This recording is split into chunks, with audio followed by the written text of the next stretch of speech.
ટોચિંગની જરૂર નહીં.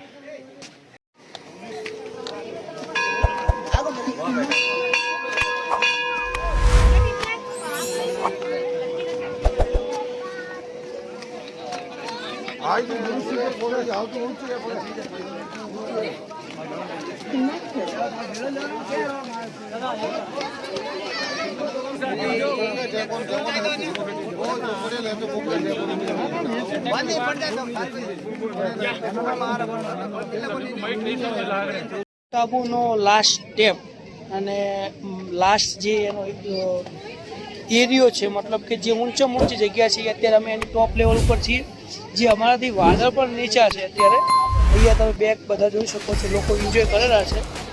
એટલે ખતરનાક વ્યૂ છે અત્યારે અહીંયા જોઈ શકો છો. અત્યારે લગભગ 4:30 થી 5 વાગ્યા છે. 5 વાગ્યાનો અહીંનો નજારો જુઓ તો એટલી ઠંડી છે અને એવું લાગે છે ને, બધા કહે છે કે વિદેશ જેવી મજા અહીંયા નથી, પણ આપણું જે ઇન્ડિયા છે ને એની અંદર જે માઉન્ટ આબુનું જે ઝલક છે ને, વાવ, આખું આમ અલગ જ નજારો છે આખો.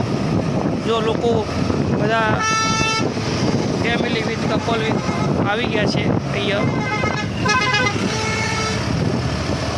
મસ્ત નજારો છે. બાકી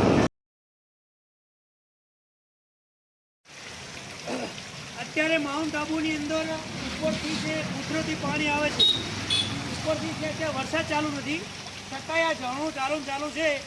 આનાથી મીઠું પાણી કોઈ ના કહેવાય.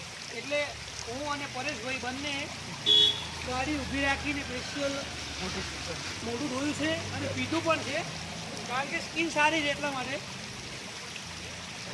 બહુ મસ્ત પાણી છે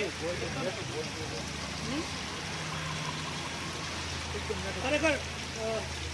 આ જોવા જેવું છે, કુદરતી છે. અહીંયા કંઈ તમને વરસાદ નથી અત્યારે, છતાં ઝરણું ચાલુ જ છે. એટલે આ બધો કુદરતનો પ્રતાપ છે અને ખરેખર બહુ મજા આવી ગયા છે. બસ બંધ કરી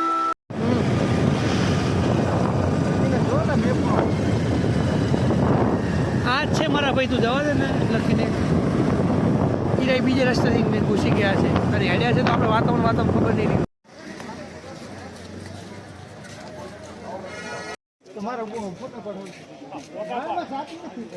6 વાગી ગયા છે. 6:30નો પણ તમને નજારો બતાવી દઉં માઉન્ટ આબુનો.